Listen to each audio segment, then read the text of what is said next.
So welcome everybody to our second summer story season of 2024. We are Tilt, and we are here to support you as charities to be more innovative and adaptable by embedding more agile ways of working. And this is our third summer story season. It's all about showcasing stories from across the charity sector of the way that agile ways of working can drive value and impact in our charities. And this is the second of this third year. Last month, we interviewed Gemma, who is the head of fundraising innovation, Gemma Rawlins from Marie Curie, about how she applied agile ways of working, and the team, along with her, managed to get their innovation cycle time down from 6 months to 8 weeks. Now we are going to be spending some time with the brilliant Rosie Leatherland from Amnesty International UK, looking at a very different way and place where you can apply agile ways of working, and that's in the business planning sphere. What we hope that you'll leave with from today is an understanding of how you might apply agile ways of working to your business planning, monitoring and impact work, some inspiration, some ideas, perhaps some challenge from hearing Rosie's experience. I'm going to interview Rosie for about 30 minutes, and then the floor will be open to you for any questions that you want to ask her. So please save your questions for the end. We'll have a good 30 minutes, so we should get to plenty of questions. Do save them up, and it'll be wonderful for you to ask them of Rosie at the end of the session. We do have closed captions available automatically for you all. So you can just click the CC icon if you want to down in your Zoom app so that you can access the transcript there. And yeah, without further ado, I'm going to hand over to Rosie, who is the head of strategic planning at Amnesty International UK. And so Rosie, would you introduce yourself and sort of tell us a little bit about you and your background? Yeah, sure. Thanks, Eleanor. It's really nice to see some familiar faces or names with people with their cameras off. So yeah, I'm Rosie. I have been at Amnesty for about 6 years, but not always in this role, which I'll go into. I started my charity sector career like straight out of university. I did a graduate scheme called Charity Works, which some people might have heard of, which basically gave me a year at Age UK, like every day working there, but also a huge network of people who were at their own charities. And I've always found it very, very valuable to talk to people who don't work at the same charity as me. So anything like this, I just find a brilliant enterprise, and I'm really hoping to get lots of connections from this, you know, as well as sharing my experience.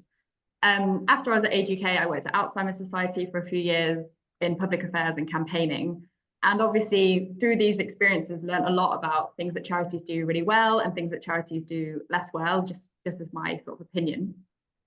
And joining Amnesty 6 years ago, I came in as a campaigner, and then I was a campaign manager, and again saw sort of what it is that organisations like Amnesty do really brilliantly, and where there's room for improvement of sort of borrowing from other sectors or ways of working, of which I think Agile is one.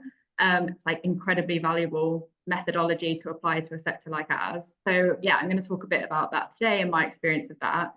I also have some experience of working with organisations like the Fabian Society as part of their women networking scheme, which I found really useful to reassure me I do not want to go into politics. And actually, I think this is where we can make the most difference as people who want to change the world. So I'm really passionate about that. And that's why I'm so dedicated to this work, because I think if we're at these organisations that have these missions, we should be doing everything we can to create the most impactful work that we can through the hard work that everybody's doing as part of those organisations.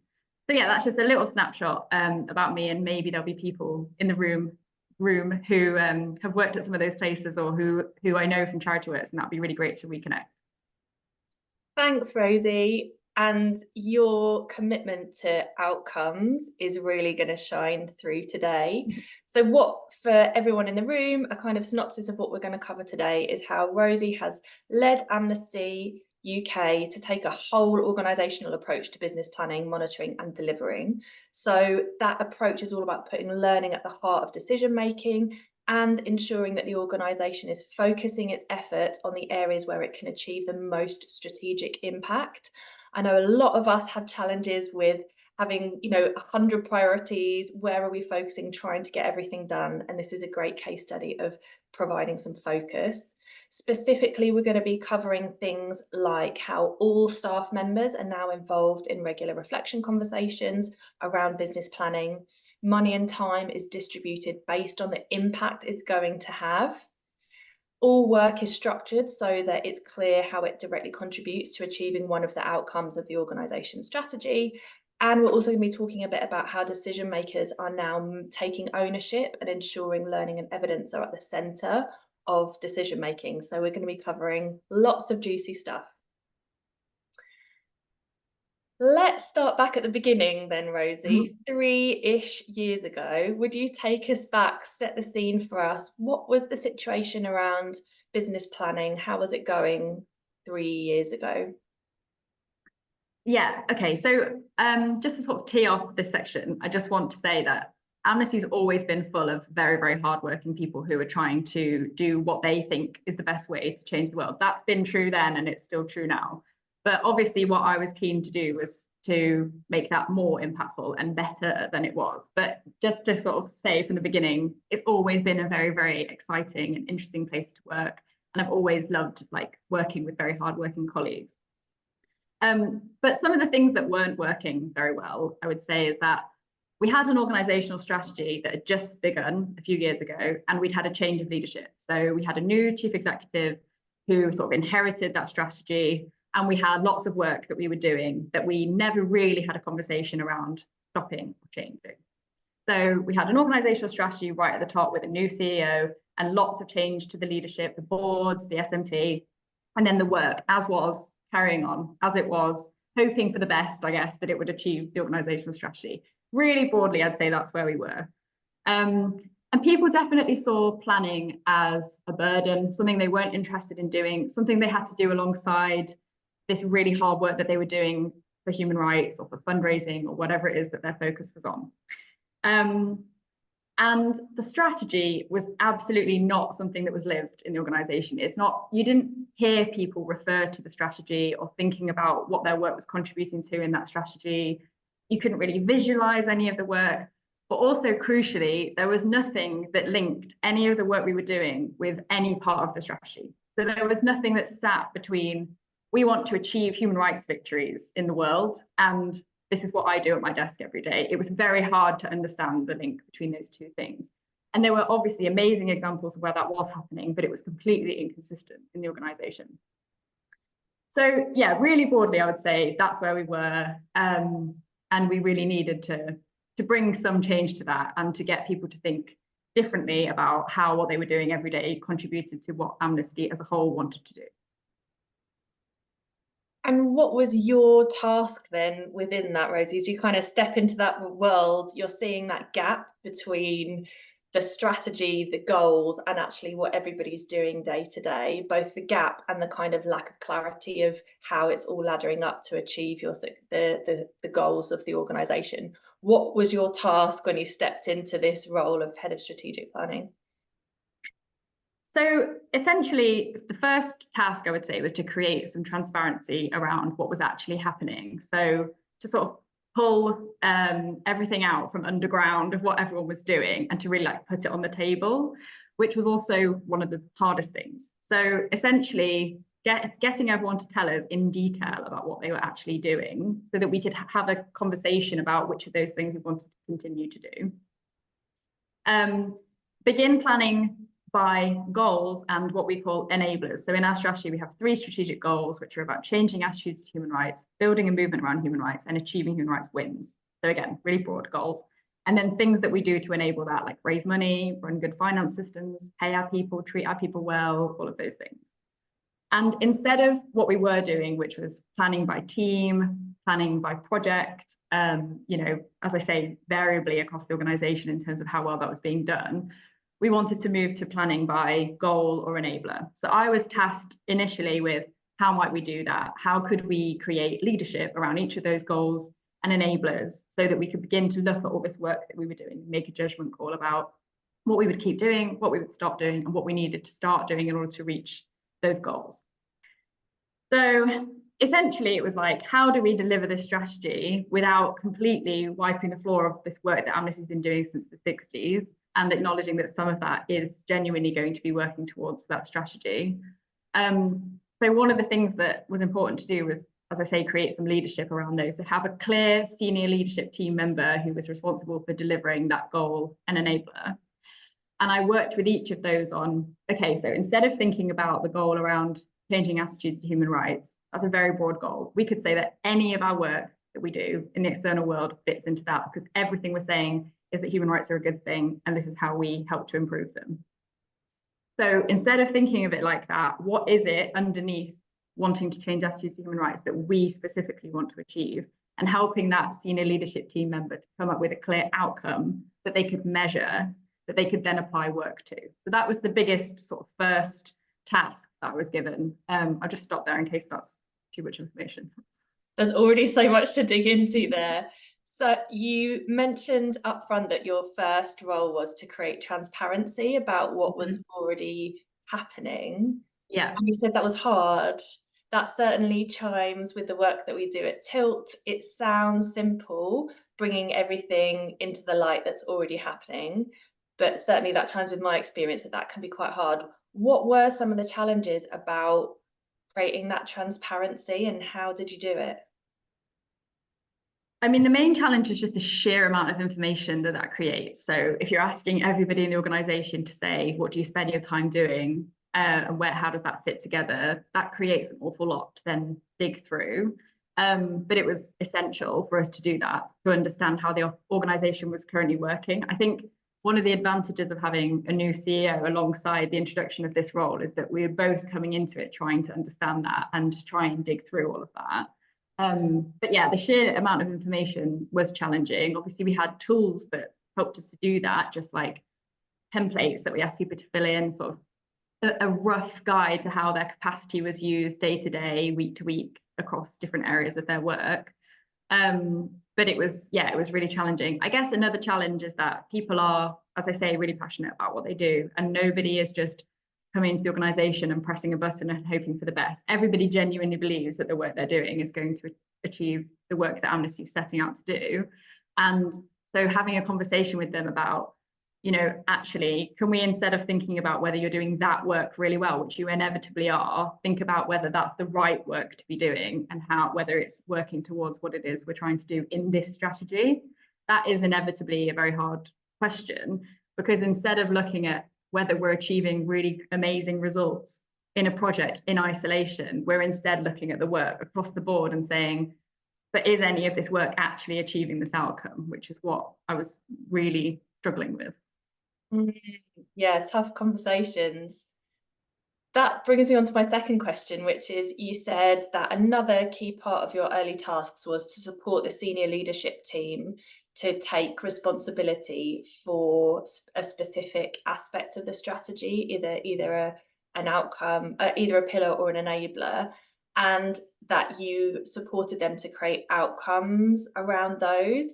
Again, that's a core part of an agile approach, is focusing on outcomes as well as driving transparency. That again can be challenging. Can you talk a little more about how you supported those senior leadership team members to move towards creating outcomes for their areas?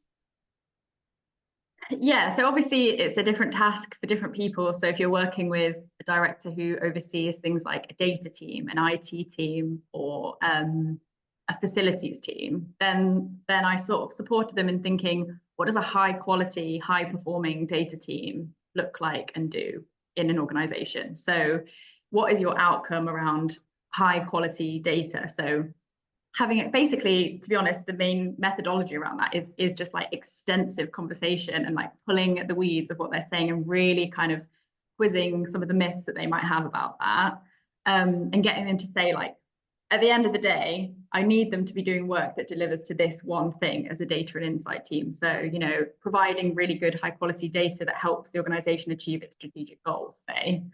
So that then when we look through the weeds of what that team is saying that they're doing, we can say, this, as much as it's something you've been doing for 15 years, is no longer needed because we're going to use your resource in this way instead.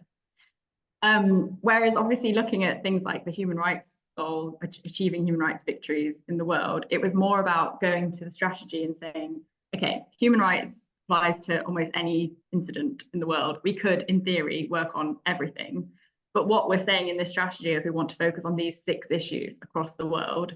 So again, looking at all the information we have about what we do, which of those things actually do we need to just say, as important as that work is, it is no longer in our strategy, and we need to leave it to other people who are working on things like that, you know, much better than us and are more equipped to, and more set in that direction.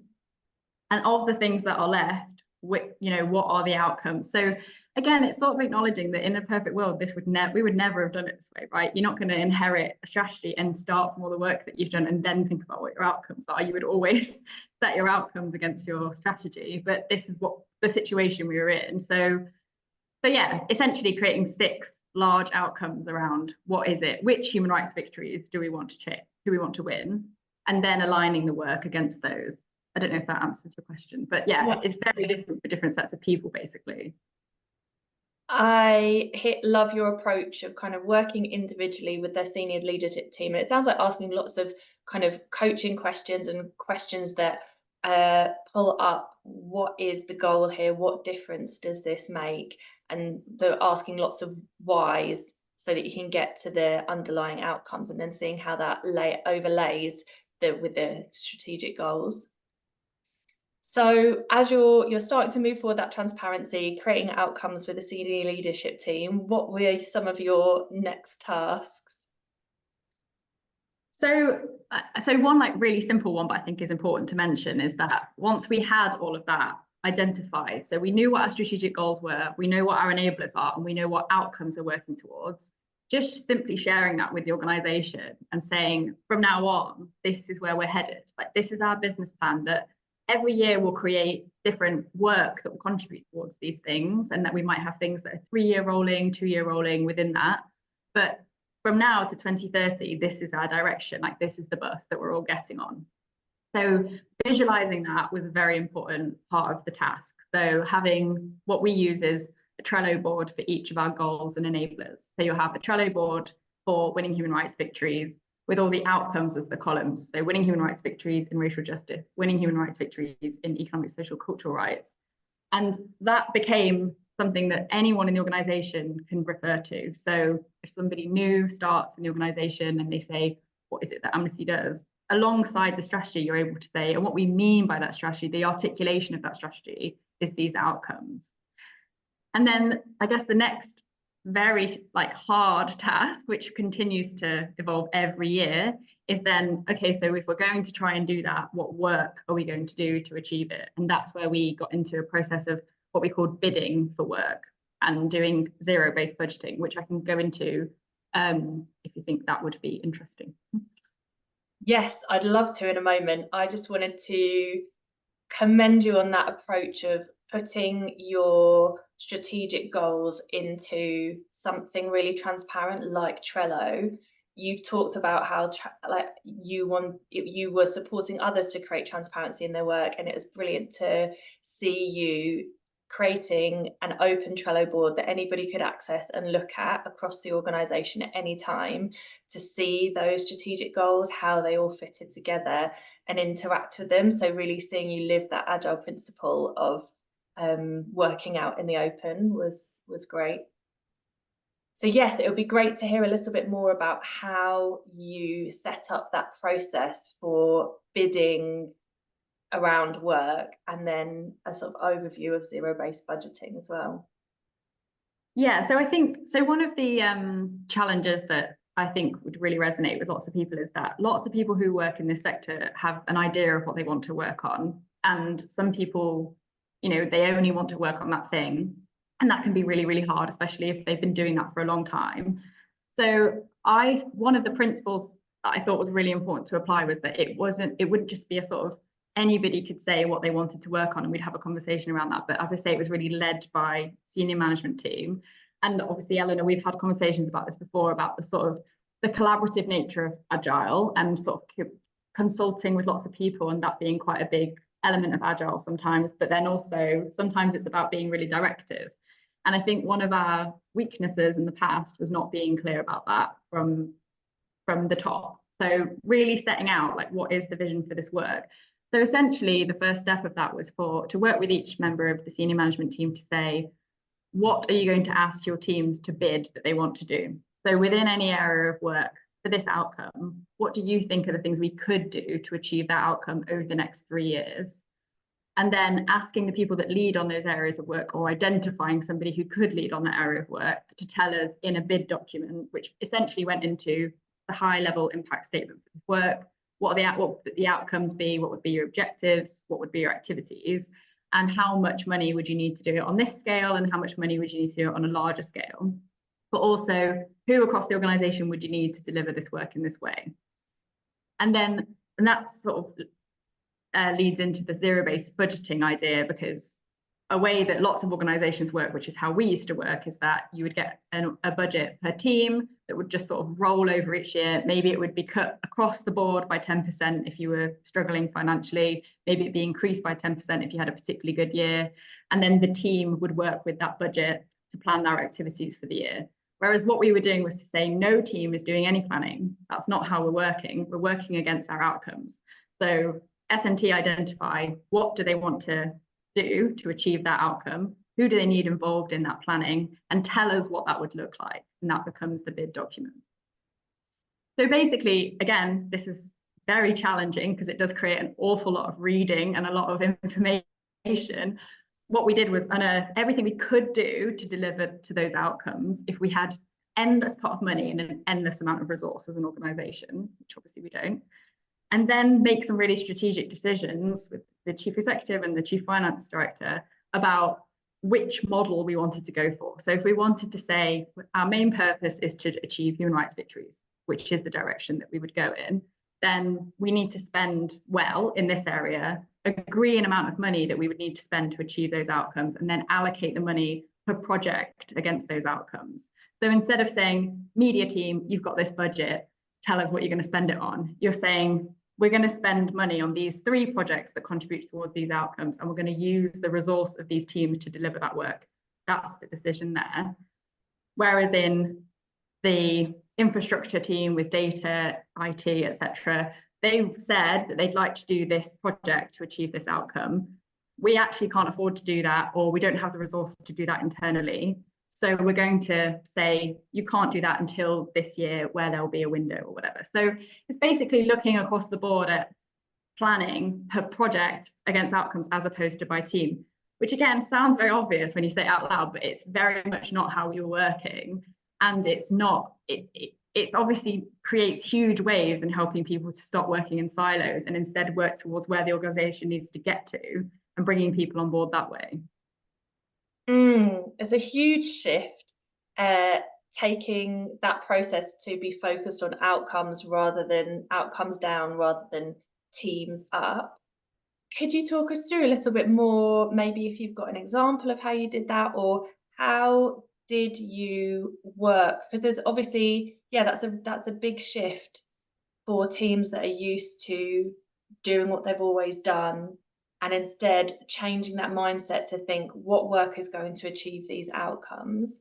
How did you support and work with teams and the SLT to enable that shift towards a more outcome-focused planning? So essentially by saying the information that we need is within these subheadings, if you see what I mean. So sort of doing away with any planning. I think anything I really noticed about changing any process in an organization is being extremely explicit about what that means you're stopping. So communicating that because we're doing this process now, we're doing it in this way, we do not need you to meet as a team and do a team plan, think about how you want to spend your time next year, do a reforecast of a budget for this year. That's stopping now. What we do need you to do is come together with the people who work on things that you work on across the organization, agree in a project space what you'd like to do, how you'd like to spend any money that you're given to achieve those objectives. And that's how you contribute to the planning process. If you're a media officer, then being part of the project group around racial justice and saying, like, in order to achieve our objectives, we would need to do 3 public stunts next year. We'd roughly need about this much money. And that's how you're contributing to the organizational planning process, as opposed to by sitting down with your other media colleagues and saying, we're interested in doing these things.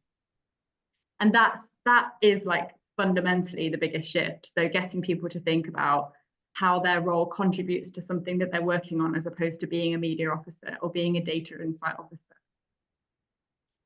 I love that collaborative approach as well, right from the beginning, getting folks together from across the organisation who are all involved in delivering specific outcomes and saying, let's bring all of your skills and knowledge and experience to bear on how we might achieve this, and what amount of time, resource, skill and budget we might need to do that.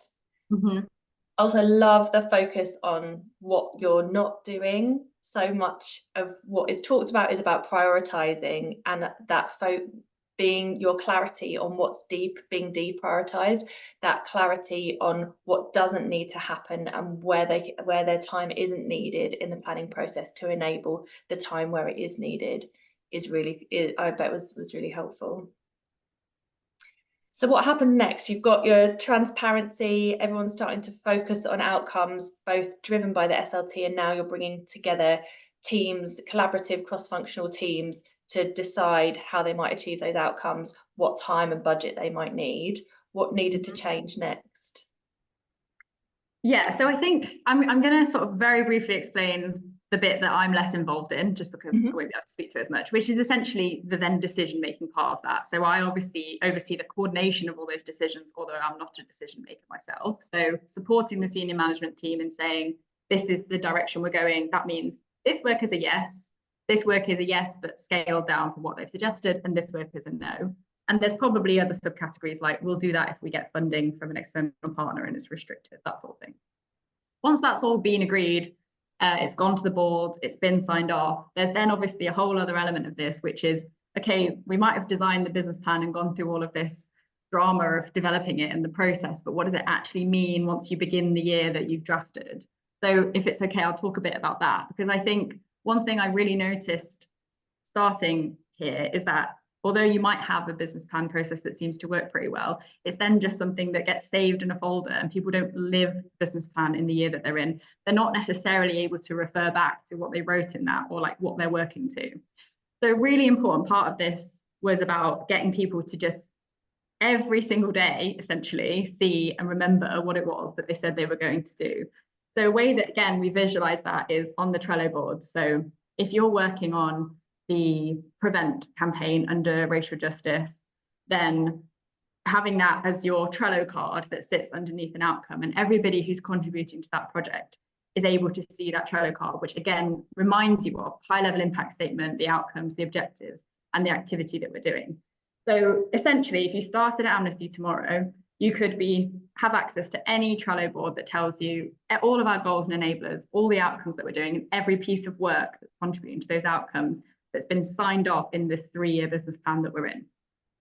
You can also follow through to links that show you the whole business plan bid that they developed that sits behind that Trello card, the budget that they're working to, and all of the people across the organization that they need to deliver it through a complicated sort of capacity spreadsheet that we do, which I can talk a bit about at the end.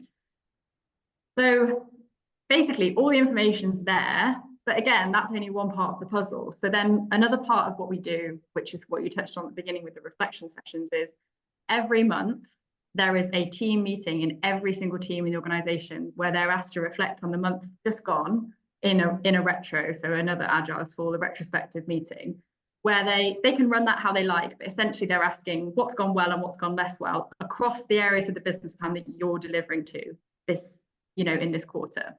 So if you're in the income generation part of the organization, what's going well in the fundraising methods that you're using, what's going less well, where have you come into trouble across the organization where you didn't get the capacity you needed or whatever it is. Whereas if you're in, say, like the digital team, it might be a broader conversation about, okay, so we as a team are working to 17 different projects that work towards 3 different organizational outcomes. How is that work going? And facilitating that conversation as a head of team. So they're doing that every month. And then at the end of the quarter, myself and a colleague facilitate a conversation for every outcome. So what we do is We invite the people who are delivering the work, who we call card owners, because we think it lands better than project managers. Project manager scares people. Card owner, fine with that terminology. So we invite the card owners, so the people delivering the projects, and the people who are ultimately responsible for delivering that outcome. So usually a member of the leadership team, so a head of, and the SMT member must be there as well, because they're ultimately accountable.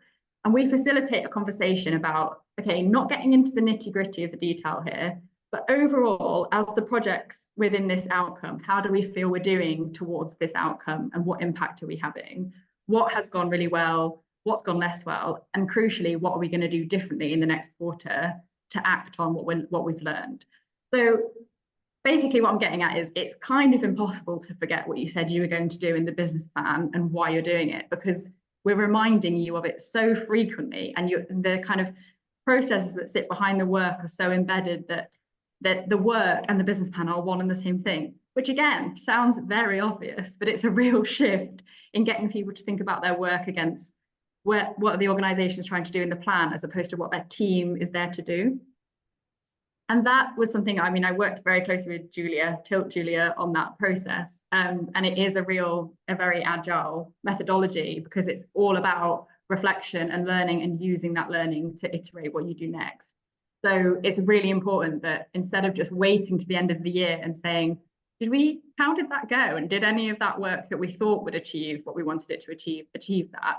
Regularly reflecting on that and pivoting where we're not. So that sort of comes into what you were saying at the beginning about that empowers the senior management team to make decisions about reforecasting any time or money, or changing roles or creating new roles based on actual data and information that we're getting from how we're doing against our outcomes, as opposed to looking at projects and pieces of work in isolation, which we just haven't found to be as effective. I love that ongoing interaction between strategy driving work, and then the work driving the strategy, and that not happening annually, but instead happening quarterly, that there is a feedback and impact and learning process happening both ways every quarter. And it's great to hear how it's impacting both everybody's focus. So it helps keep everybody focused and reminding them of how, the question is, how is your work achieving these outcomes, rather than how's your project going? And also that it gathers evidence of impact, success, challenges, which is fed into the strategy, or into the work towards the outcomes. Can you tell us a bit more about how you adapt based on what you learn from those team and outcome reflection sessions? Yeah, so obviously it can be a scale of anything really. It could be something like, we tried these new 2 ways of fundraising with this particular audience. We tried a different cash appeal with a new topic, and it completely didn't land. We can see from the data that it tells us this. We did plan for the rest of the year to repeat that activity 3 times, but we're now going to do X, Y, Z, which went better, to change that. So that's like a very clear example of where you try something new, it didn't work, which again is a very agile way of working. And just as an aside, I would say that's also how I have approached this work. So I've never sat and tried to design a perfect process or something that's going to take me 2 years to do. I've always just sort of tried things and see how they land with colleagues, which I personally find a much better way of working, because no process is ever going to be perfect. People work so differently. Obviously there's loads of learning. Even so, my area of work is an enabler, planning, impacts and learning. So there'll be things that we've learned and we've tried. Maybe we've got SMT to try and do something, the communication didn't land, so we're going to do that differently. But then there'll be much more existential things, which it would be a fallacy to say that you can have one conversation at the end of a quarter and that's going to change your whole approach to how you work on protest in the UK. But what it does do is to get them to even consider that. And as you say, instead of saying, it's amazing, we got 25,000 signatures on this petition, it's doing the last bit of that conversation to say, and what? So amazing, that's brilliant. You achieved what you wanted to do, but what's been the actual impact against what you set out to do this year on protest in the UK? How has that actually contributed to a change or a significant achievement in this area? So it's less about us in the room literally saying, okay, and this means we're going to do this differently in process, but it's really creating a culture of learning and getting them to think about, what it is about their work that has gone well. And again, I mean, this is something I've learned in abundance from you, Eleanor, but instead of just sort of saying, I just happened to have a really good week this week and this thing just happened, actually interrogating, yeah, but why? Like, what do you think you did differently? How did you approach it in a different way? Why did it land in that way? So that they know to repeat it more, or obviously to do less of it if it didn't go well. So again, there's varying degrees of success in this, and I'm certainly not going to suggest that we're doing it perfectly at all. But then hand-holding the people leading those goals and enabler areas to say, look at all of this learning that we've had, like, what does this mean? And so I think the main way we're going to see how well that's gone is going into 25, because that will be year 2 of our 3-year rolling business plan. If plans stay exactly the same as they put them down this time last year, then this hasn't worked, because they should be using all of those conversations to say, this time last year, I thought I was going to do this, but look at all this learning that I've had from people that are delivering the work. I'm going to pivot that now. I'm going to do that differently. I'm going to completely change an area of work or stop something.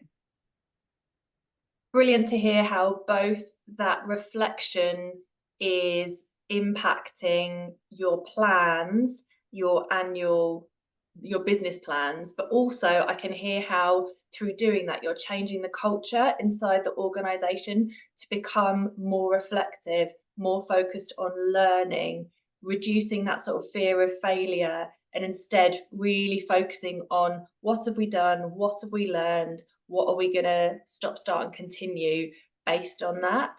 And that just becoming something that is expected every quarter. And so it just becomes that that changing the culture, building that muscle of a more reflective, adaptable process. Love it. Let's come back in a minute to the question about how you've taken an agile approach to building this agile business planning process. But I wonder if, should we talk about results now? Kind of what you're seeing so far, given the changes that you have embedded across the organization. What are you starting to see? Where are you at now? Kind of zoom us right back out. How many quarters have you done this for, and what are some of the results that you're seeing?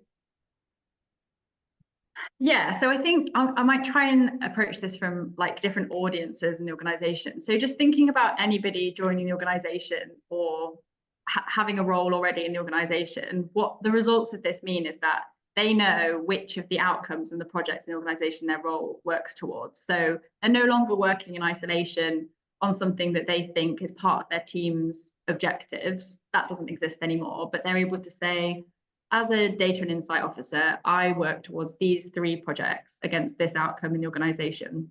And that is one and the same as their objectives in the organization as an individual. There's no difference between those 2 things. You know, there might be other things around personal development, but what they're doing towards the organization is that, which is huge and extremely different from how things were 3 years ago. So that's a big, big win.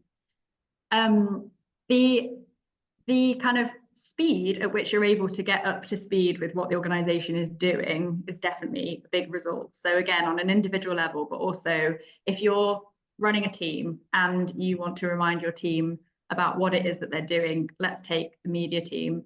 You can say, okay, a reminder that this is our strategy, our goals and enablers. The outcomes that we as a team are focusing on are these 4. And for you, Shelley, that means this. For you, Eleanor, that means this, you know, and being clear about how you're using your team's capacity is very different. So again, instead of running your team and having your own team plan, being able to delegate capacity based on what the organization needs of that team, which obviously you've been a significant part of putting together through the planning process, so that you can run your team in a way that leads towards the business plan as opposed to just in an isolation. And then I think the biggest change, as you've sort of referred to, is this idea that instead of trying to look at results as things that actually in the end aren't achieving the impact we're setting out doing, having a really clear way of saying, regardless of all of that, what is it actually doing to change the world, or to bring in money that helps us change the world, or to treat our people well that helps us change the world, and connecting all of those things much better. So I'm hearing a lot less in the organization about how brilliant it is that we've got this many media hits, and instead hearing people saying, we need media hits in this area in order to influence this person. And that's where we're focusing all of our media attention, is in that area. So it's like, and you know, that's an example and not necessarily the right one, but there's areas in the organization that were, you know, doing amazing work, delivering incredible work, very, very passionate about what they're doing. But that work is now much more embedded in where we need to get to in the year that we're in. And also just the nature of working in a 3-year cycle is transformative, to be able to say, we know where we need to get to by 2027. And for 2024, that means focusing on these things. And this is going to be front and center of how we spend our money and our time. Whereas in 2027, it will look like this, and having that, looking into the future at what that looks like, as opposed to just planning in that year and then having a whole other laborious process again that time next year, etc. And then just finally on a result, I would say people having the space and energy to actually reflect on how the work's going and being part of that, and every single person in the organization having that opportunity every month, just makes everybody's voice heard in the process, but also not doing that just in a one-to-one, as you probably would anyway, about how they're feeling about their work in isolation. But again, always framing it in the business plan and what it is we're trying to do and how they're feeling about that is a massive change and a massive result, I'd say. That to say, there's also a huge amount that we still need to do and to work on, and there's still, you know, lots of flaws in the way we do things, but they are huge shifts. I'd love to ask you a bit more about the challenges in a moment. I know from our previous conversations, you said, as someone now that works at Amnesty, you can't work here and not know how you're contributing to the business plan, to the organization's goals, which is fantastic. How every single piece of work now all ladders up to those organizational goals. And I remember you saying something like, there's no such thing as BAU, business as usual, anymore. Can you just tell us a little bit more about that in terms of, yeah, just that shift? Yeah, I keep feeling like I'm saying things that are so obvious, but again, it really wasn't obvious to us a few years ago that you don't have a business plan that's working towards your strategy and then business as usual. So what you used to hear in the organization was people saying, we've got to do the planning process, but also most of my work is just business as usual. And that was just accepted. Okay, so those people, they don't need to plan their work because they're delivering business as usual. And what I think was so powerful about the way, although hard, about the way that we unearthed all the work in the beginning was that we challenged that anything is business as usual. Just because you've been in an organization for a long time and you have a lot of staff and you have a great reputation, it doesn't mean that you should ever rest on your laurels about continuing to do anything. Everything needs to be discussed about the quality of it in terms of what you're trying to achieve. And yeah, I think it's just, that expression does not exist. Everybody knows that that is a taboo thing to say now. If somebody says it in a meeting, they sort of laugh at themselves, because it's really, that has been really very well embedded, that, you know, the business plan is what people are doing. They are one and the same thing. And you can't sort of ignore the fact that we have a business plan and get on with what you were doing. That isn't a thing anymore. Yeah, everything that everybody's working on must contribute to one or more of the strategic outcomes and is interrogated as such. Yeah, and I think, again, like one of the challenges around that, but I think I would hope has gone really well, is that the whole framing of that wasn't just because, you know, we're trying to be really directive and we're trying to sort of boss everyone about, but instead about like using the energy and the passion of the organization in the best way possible. You want to work here, we want you to work here. And this is how we can collectively make the most impact against what we're trying to do to change the world, essentially, is what we're here to do. Would you tell us a bit more about that, Rosie? Because this is a big shift in the way that you're asking people to work and think and make decisions. I imagine there's lots of folks who've been working on particular issues that have now been deprioritized, or there could be folks who have been doing the same business as usual work for many years, which has now been parked. How did you have conversations, and it sounds like have led to really positive results with folks across the organisation for whom the previous ways of working were quite comfortable, quite known, and were working well from their perspective? How did you take people on this journey in quite a radical shift in terms of how they decide what they're working on? Yeah, I mean, it's such a hard challenge. And I would say you know, I was not responsible for a lot of those conversations, which I'm glad of, because I think they'd be really, really challenging. And I think that touches on something else, which is I would never want anyone to associate this process and what we're trying to do with me or with the CEO. They've got to see it as like what we're all trying to do, right? So the people who manage them and the people who manage the people that manage them are having those conversations with those people as opposed to me. So just to say that up front.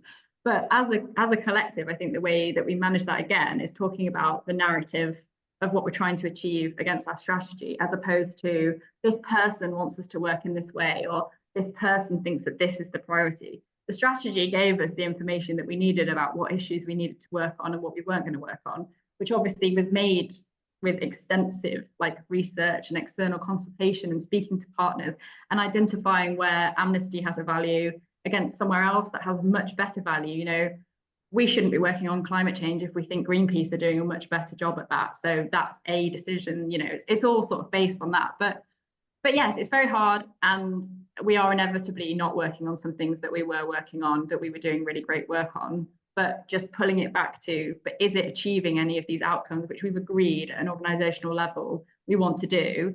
Because at the end of the day, and this is definitely one of the remaining challenges, which I'm sure you are anticipating me saying, if we continue to work on everything all the time, every human rights issue in the world, never going to change anything. We cannot work in that way. So we have to power our resources to the things that we're most likely to have an impact on. And we've identified that they are these things, which does not take away from the plight of that particular group that you've worked on for a long time, or this issue that you're super interested in. But we need your skills to achieve this, because this is what we set out to do as an organization. So yeah, it's that, but I mean, it certainly hasn't, it certainly still is a battle, I would say. I also know that as well as driving with that narrative and telling that story of why it's so important to focus your time and effort and resource on these key issues in order to move the needle in particular human rights issues. You also involved people throughout in terms of building their bid document, in terms of feeding in regularly, which I know has really helped. And something that you particularly did was worked with the senior leadership team. You were saying you wanted to make sure you weren't the face of this. Can you tell us a bit more about, because you worked really well with the senior leadership team in order to get them to champion this work and in order to support them to tell the story and guide their teams as to what was needed? Can you tell us a bit more about that? Yeah, so I mean, they were just as keen to do this as me, and you know, all the direction for this came just as much from them as me, so that helped. And also, as I said at the beginning, the leadership was different, so there was an opportunity to work differently. But I would say, yeah, that's a really big learning for me, is that you really don't want people around the organization to be saying, oh, Rosie wants us to do this planning bid. Rosie's saying that we've got to do this planning bid by this date, but they see it as something that they need to do in order to deliver their work well, which is being said by their director. So all of the communications around these processes, the face of that is their own director as opposed to me. And obviously I'm a very big part of it, but they are, I really feel like the communication around it is not like, this is an arbitrary deadline that you have to meet because SMT need to read X, Y, Z. But in order to do our work well, we need you to, you know, prepare this presentation or write this document or redo this budget so that we as an organization can look at this as a whole. But yeah, I think they really get that, because they've seen how in the past, when we haven't done that and we have had a sort of separate strategic planning function that operates completely separately from SMT, it just doesn't work. It's got to be an extension of their leadership. And I think with our CEO, when he came in, it was very obvious that he thought that he sees strategic planning, impact learning as like a really big part of his job, and looking internally at what we're doing and guiding that. So that really helps. You know, he's not just on Sky News every day. He is also always thinking about the impact we're trying to have in the organization. And there's a really good face of that. So just small things like when we have all staff meetings, the SMT referring to these processes is really important, rather than it always being me getting up and reminding everyone about them. Thank you.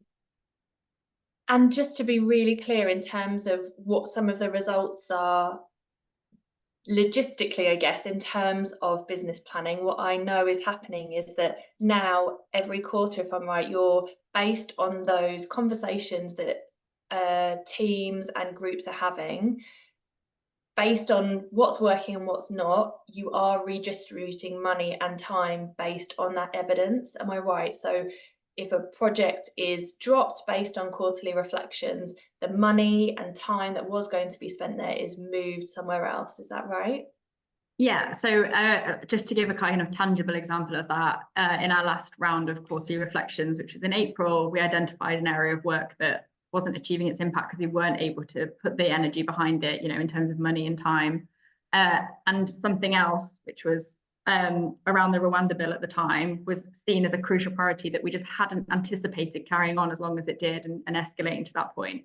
So instead of just sleepwalking through that and saying, oh, let's just do both of them, like it'll be fine, dropping one area of work and putting all the resources into that, and that being communicated. And that will now, when we move into these Q2 reflection sessions in a couple of weeks, we will talk about that and whether that had the impact that we wanted it to have.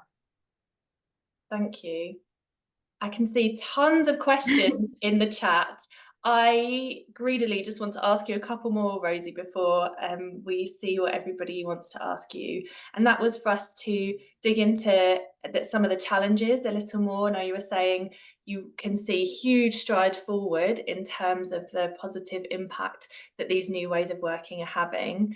There's still things that could be better. What are some of the challenges that you have had to grapple with or you're still grappling with in this shift?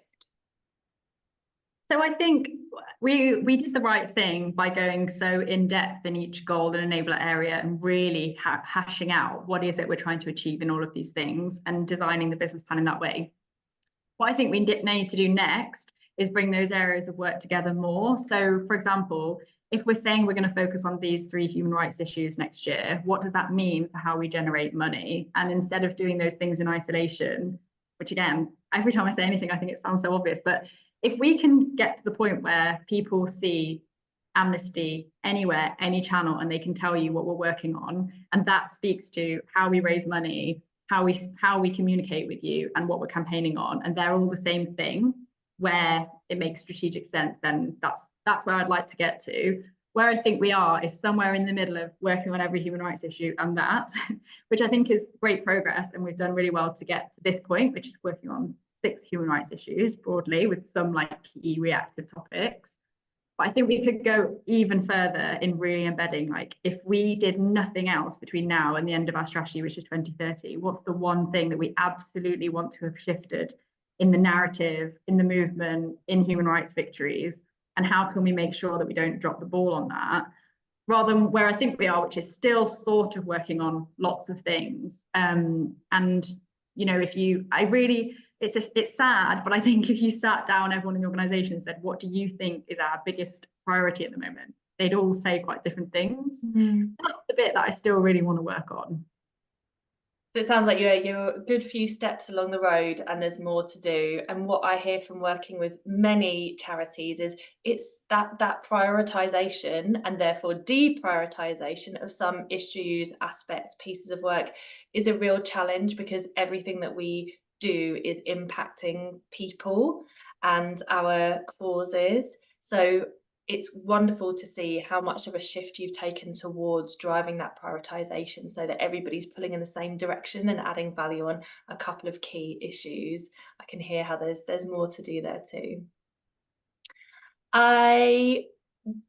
Once we've had a few questions or answered as many questions as we can from everybody else in the room, I'd love to hear kind of what advice you have for others if they're going to go on a similar journey to you. But before we go into everybody else's questions, what's next, Rosie, in terms of what you want to try? You talked about you're taking an agile approach to building a more agile business planning. You're iterating, you're reflecting, you're learning, you're not trying to get it right first time. What's next for you in your journey to a more agile business planning approach? So one is that prioritization exercise that I referred to. So through the sort of planning window in autumn of this year, I'm approaching that slightly differently this year, in that I'm bringing together the most senior members of those areas of delivery and getting them to plan together just for like half a day, think about how what they're working on can influence each other's area. So you know, obviously quite a lot behind what I've just said there, but essentially that. And then also thinking about more in-depth activity planning. So I think we've done a really good job of zoning out and saying, this is why we're doing what we're doing, and this is what we hope to achieve from it. But we definitely have room for improvement in saying, like, month by month, this is what I'm going to do. And this has been a really big learning for me, especially from learning from agile ways of working and from Tilt, is that it's actually not strategic to get people to say, for the next year, I'm going to do this and I'm going to stick to it. But actually to say, in the first 2 quarters of the year, I'm pretty sure I'm going to do this. And then I'm going to reflect and refine what I'm saying I'm going to do in Q3 and Q4 based on that. So I'm working on how we kind of go into the detail of that at the moment, because I think it will help us to connect some of those external priorities as well, the more information that we have and the more agile we're able to be mid-year. That's great to hear you embracing and leading that approach of being comfortable with being really clear with what the near term looks like, and comfortable with less clarity on what the further, if that's a term, term looks like. Leading that from the very top is so exciting to see, because that fallacy that we can have a really detailed and impactful annual plan that was not going to change just isn't realistic. So you really leading and showing folks that that's okay and that's comfortable and that's ideal and that's what's more realistic is wonderful to see. Thank you so much for sharing your journey so far, Rosie. I know there's a ton of questions popping up in the Zoom chat. Rather than me reading through them, I would love to invite anyone who's got a question to raise their hand. In Zoom, you can do it using the Zoom app. Under the reactions button, you can click raise hand, or you can just turn your camera on and raise your hand if you want to. But this is your time. Who's got a question for Rosie that you would like her to answer? Emily.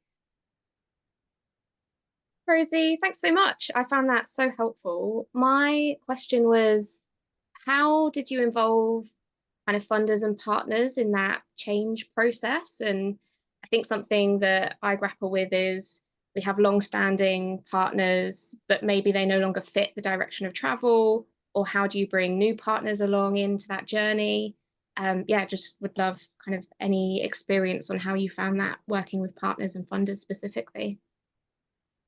So on funders, I would say this approach is only giving and giving, because the more detail that we have around our work, which we weren't in a position to do that, we're now able to say for the next 3 years, we want to do this. This is what the incremental changes will look like. And this is what we could do with more money, is only going to help our major giving, like restricted funding for certain projects. So that, and every other part of Amnesty's funding is just individual giving, direct debits, community fundraising, where again, I think those people are sort of, again, if you asked 100 people on the street who are Amnesty members, what do Amnesty work on, again, they'd all say different things. So I haven't seen that as a particular issue around funders, other than, as I say, improving it. With partners, I can't think of an example of where we've stopped working with a partner as a result of this way of working. We are trying to do more partnership working. It's not necessarily been something we've always done, but I'm just thinking now of an example of that, and we would just obviously have to have like a really good exit plan of how we stop doing that work. So we would never say to a part of the organization, you can't work with this partner anymore or deliver this work from tomorrow, but instead, you know, in 9 months' time, we'd like to see your team instead working on this. So having that kind of communication with those partners. But other than that, sorry, I'm not sure about kind of loads of examples of where we've had to battle with that one. Thanks, Rosie. Gillian, you're up next. What's your question for Rosie?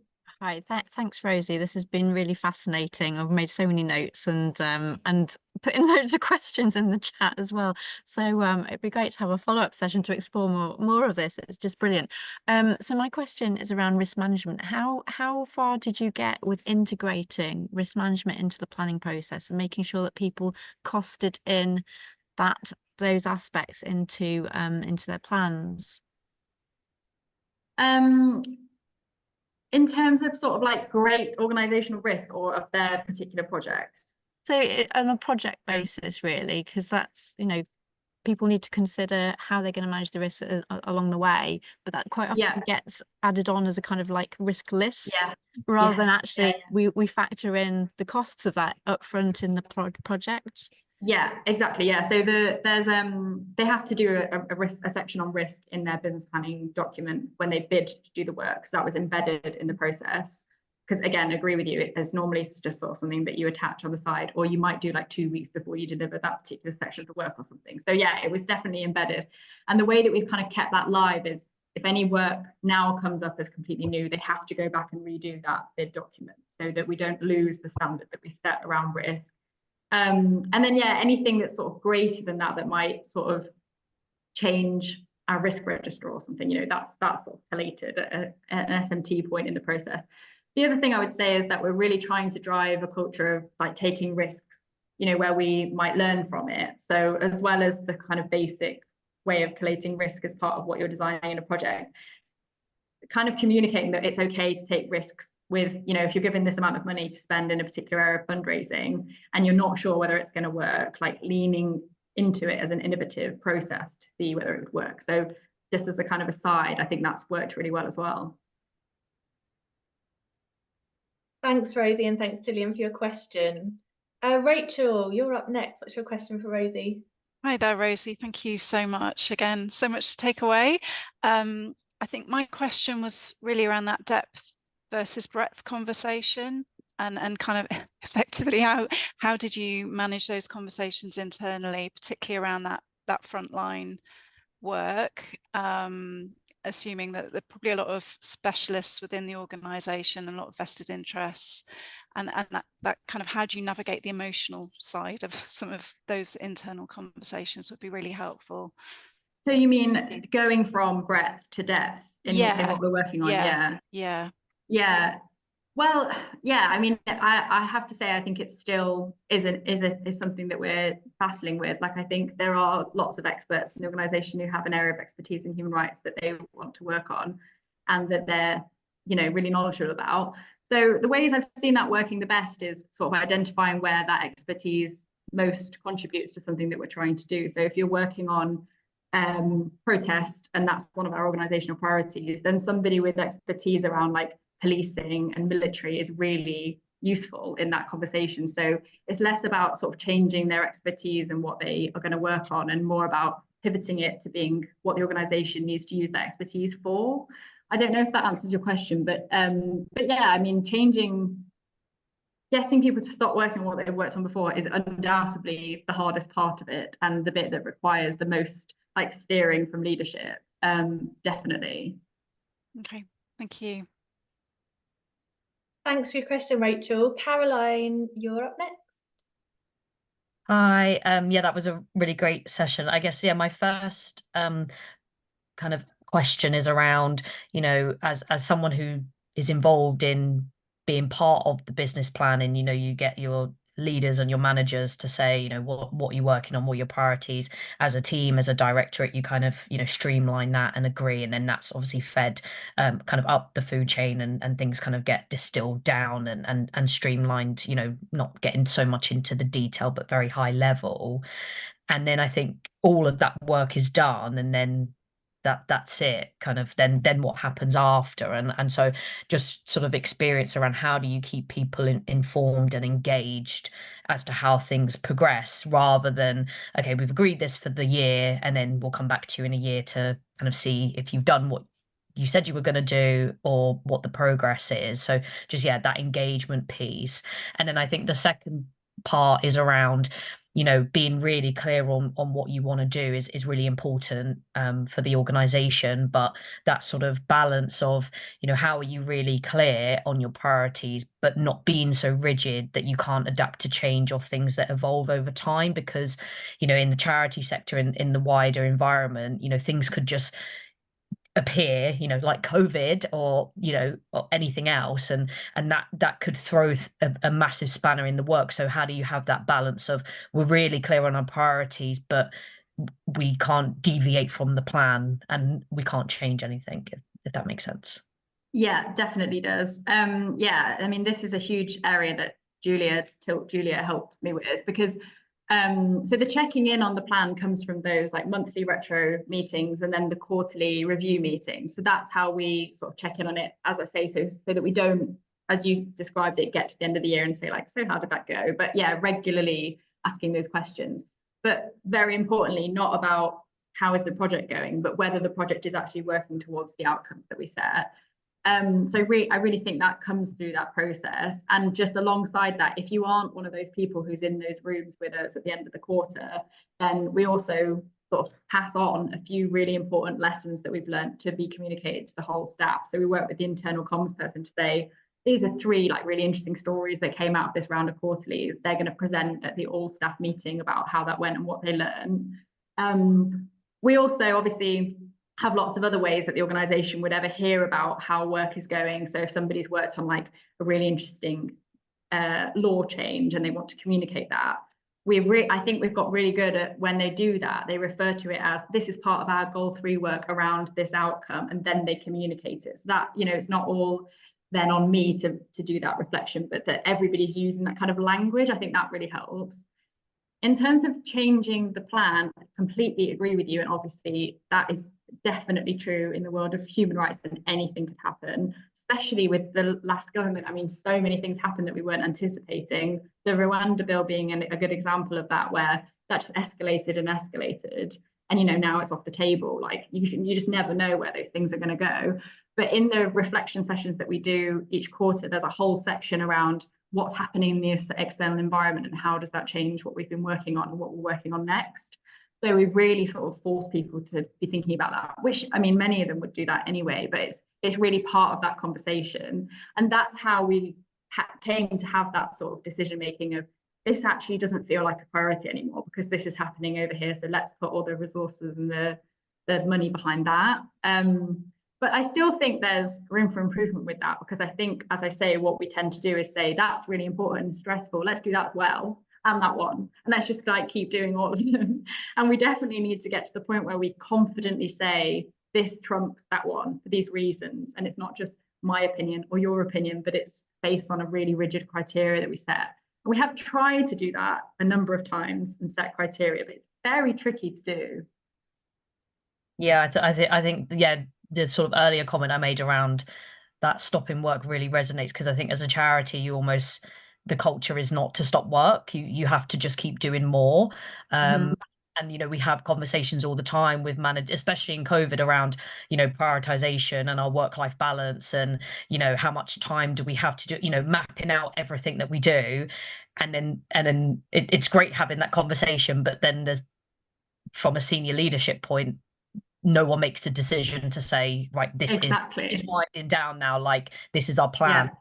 It's really exactly. And just to kind of quickly follow up on that, I think one of my views is that that's why everybody's role should be sort of broad enough that you can pivot people to different things as they emerge, rather than have like people who have such specific issues that they work on that if that gets deprioritized, they take it personally. So it's like, you might have like a group of people who work on media who are media experts, but you don't necessarily assign them to a particular topic in an organization. That allows you to do more strategic workforce planning. As things change in the world, you're able to pivot your resources better without people feeling really attached to it. Brilliant, thank you. Thanks for your question, Caroline. Alice, what's your question for Rosie? Hi, so mine is a little bit about the detail that you're asking for some of these bids, because I know there's a real challenge in the organisation of providing enough information that people can make decisions, but then we get challenged on providing more information, and there might need to be discovery first, or we might not know what the end point is at the beginning. So, you know, it might be unrealistic to think that. So what kinds of information, how much in-depth information did you provide at that point? And particularly around the finances, because I know an annual budgeting process and being very clear on those finances, that's the thing I think that is a bit of a hard line in our organisation. Everything revolves around what the finance team want around budgeting, rather than necessarily are we planning to do the right things. It's do we have the right budgets in the right place. So yeah, how do you manage that side of things? What kind of information? Yeah, that's interesting. I didn't talk about that, but that is a big change I think we've made here, is that finance are like extremely supportive in how we, SMT and I, deliver the business planning process, as opposed to finance are saying like, this is what we need, and we have to do it in this way. So that, as Eleanor said, we're able to move money around if things change, or if we need to repivot our priorities. So I think we've done a really good job of working like with the finance team on that, so that they're part of this process. And obviously they have to do so much work behind the scenes on that. So like really bringing them with us to be able to deliver this process in this way. It's a lot easier for them if you say, just give every team a budget and add on 10% than it is to do zero-based budgeting. I have absolutely no doubt that that's a bigger challenge. In terms of the level of detail, yeah, so obviously, as you say, you can't always go into the detail of exactly how you would do something or what that would, but I think the kind of decision making was more about like the why. So if you're going to do this, what would the outcome be? What's the high level impact statement, and how would you know if you were achieving it? And then once the kind of detail can come if we say, okay, we're going to give this priority status in the organization, which means we're going to give it X amount of money, then you can go into more detail about exactly how you would use that money. But again, I would say this is something that we're not amazing at, because you could say in any sort of campaign area, well, if we have 50 grand, we'll do this. If we have 150 grand, we do this. Like, I don't think we're amazing at saying we actually just genuinely need this much money if we're going to achieve this impact. And that's not negotiable. Like, that people just tend to like scale it down until they can do like a kind of minimal version of what you've given them with the money, which is why I'd like to get to the point where we say, no, like, we're going to spend £1 million on our human rights victories this year. And the way that we do that achieves the most impact is by spending it on these things. But yeah, I don't know how we perfect that really at this point.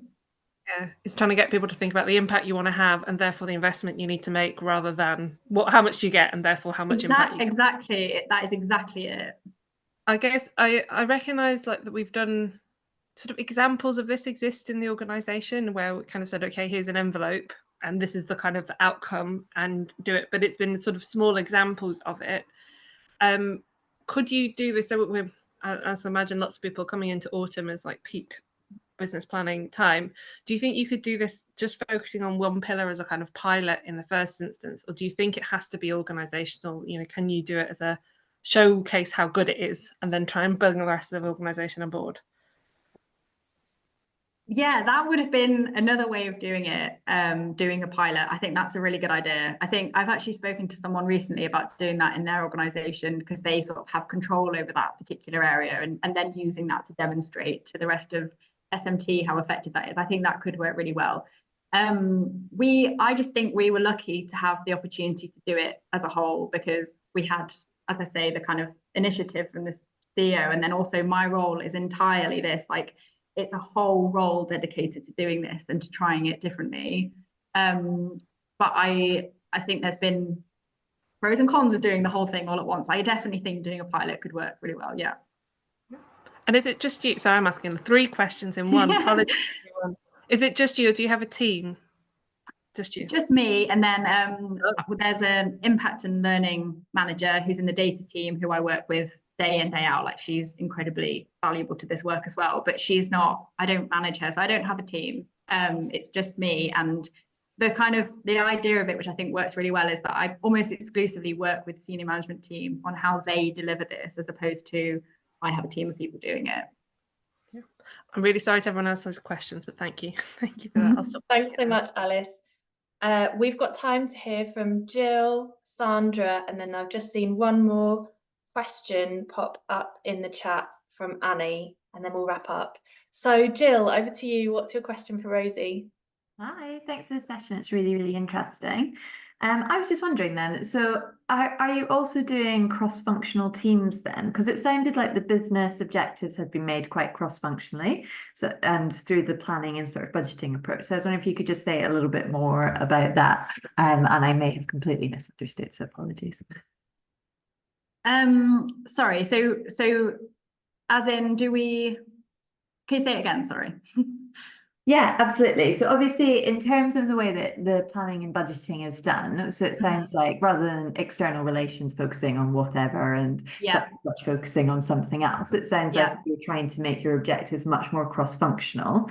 yeah. But how does that work in practice for actual working? So have you adopted agile squads in terms of the way that people actually go about their daily work? Has that changed? And if not, I'd be interested to hear about how that kind of works to people feeding into the objectives. Yeah, okay, yeah, I see. Good question. Yeah, so we have, I mean, we don't call it that, but we have project groups that work on different cards underneath the outcomes towards our business plan, as opposed to like a team would get together to do something. Obviously, there are loads of examples though where a team would all be working day in, day out on, say, individual giving. So they would continue to work in that way. But there's lots of examples of where people from different teams come together to work towards a project within an outcome in the organization, and that's their focus. So they would be more likely to meet on a daily basis with people from other teams working on that project than they would with their own team, which is why we introduced the monthly retro with their own team, so that they also have that moment of reflection as, say, media experts with other media experts about how that is going. The fundamental thing that I think helps this work is that our finance system has also changed to align with this way of working. So you don't have project codes. Basically, all of our project codes that are on those cards, so say you're working on the Prevent campaign within racial justice as an outcome, the project code for that is the same as the budget code, and the person working on that can't spend money on something else. Like, it has to be assigned to that project code, which is the same as the budget code. So there's no such thing as like then the media budget. It's just a budget per project, which really helps us understand how we're spending our money against our outcomes as opposed to by team. And that is almost the extent of my knowledge of that. So I'm not going to go into that much more. But yeah, essentially, the finance system aligning with what I've been trying to do has been like absolutely golden to make this work. Great, thank you. That's really helpful. And just to clarify, Rosie, what you're saying is you haven't adapted your structure of people's roles and teams internally to match these the organizational priorities and projects. Instead, folks are remaining in their teams, and it sounds like they're working more cross-functionally, but not in organized agile squads or anything like that at the moment. It's just that they're sometimes coming together with different colleagues in different teams and sometimes working with their team. The difference is that it's all driving towards those organizational outcomes. And the way you've perhaps driven more internal alignment is through the finance team and the way that finance is tracked rather than people's goals and yeah, exactly. I mean, to be completely clear though, we did do a bit of restructuring around the organization so that it aligned with our strategy, but it wasn't dramatic, and it was mainly just about making sure that the right senior management team member was responsible for the right area and that it made sense with their department, as opposed to trying to work against the way that the structure worked. But that, yeah, it was very sort of widely understood why we were doing that. Thank you. And our penultimate question from Sandra. Thanks so much. And thanks so much, Rosie. And it's been really helpful and insightful. My question, I guess, kind of follows on from the previous one that you were talking through. It's around that, teams and departments have worked really hard on their kind of team strategy. And do they still have those? And if so, how does that fit with what you're doing? So, for instance, people will still have, okay, this is how we're going to raise more money from institutional partnerships. Do you just make sure that that then aligns to the goals of the outcomes and it's kind of mapped, or how do you do you still allow space for teams and departments to have those kind of individual plans or strategies? So the short answer is no. There are no examples of that. You would never have like a strategy for a particular team that they're also allowed to follow. But the kind of longer answer is that that's because it is absorbed in what we're doing. So, for example, if you worked in supporter acquisition within an individual giving team, one of the projects on the Trello board would be around like, high level supporter acquisition that's like highly performing or whatever, that might be their outcome. So if you see what I mean, so it's sort of mirroring, it's not entirely like doing away with team structures and what teams are there to deliver. The outcomes speak to that, but it's like it becomes one and the same thing. So for example, a good example of that is like in the people and culture department, you'll have an outcome around like being a great learning and development organization, and then the learning and development manager is working on projects to achieve that outcome. But there isn't then also like a people and culture team plan of like how we do learning and development, because it's absorbed as a project within an outcome. I really hope that makes sense, because it'd be so much easier if I could show you like a Trello board of what I mean, but we really don't have team strategies that exist outside of what I'm talking about. It all speaks to what I'm describing. Okay, great, thank you.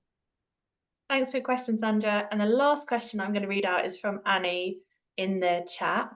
And she asks, how much alignment is there between how you communicate your outcomes and priorities externally through external comms and fundraising and things, and the way you talk about them internally? Like, is this shift that you've driven internally showing externally? Yeah, that is such a good question. So it's quite complicated, and I really don't want to go into the ins and outs of how Amnesty works, but essentially it isn't quite that simple, because we contribute a huge amount of money to the global movement of Amnesty. So we fundraise on things that we're not working on, because we give 1/3 of our money each year to the Amnesty global movement, which is really, really important part of our work, because there are countries around the world who cannot have an Amnesty and cannot raise any money, and we need to create human rights change in those areas too. So that will never be the case. I think there's vast improvement we can make in where we do have that choice, and we're able to communicate about campaigns we're working on. They're a priority, and we also want you to help us by giving us money to work on that campaign. But there's always going to be things that we fundraise and externally communicate on that we're not working on as a priority at Amnesty UK. But I would think that's quite a niche Amnesty problem, rather than something that every organisation would have to battle with. Thanks, Rosie, and thank you everyone for your questions. And as we come towards the end of our time together, thank you all so much for coming, sharing your questions and your reflections in the chat. Thank you to Rosie so much for sharing your experience so openly, sharing what's working and what's not. How can people connect with you? I know you said you're keen to chat to folks and connect with other people at other organisations. How would you like people to get in touch? Yeah, so you can contact me on LinkedIn. One of my New Year's resolutions was to talk to more people who don't have an Amnesty email address. So I really am keen to connect with people if you want to talk more about this. Obviously, like many of you, I am about to go into a super busy time, but I would still really like that if you want to connect and talk more about any of this. Yeah, I think that's probably it. Thanks, Rosie. Julia will pop the link to Rosie's LinkedIn profile in the chat, so you can go ahead and connect with her there.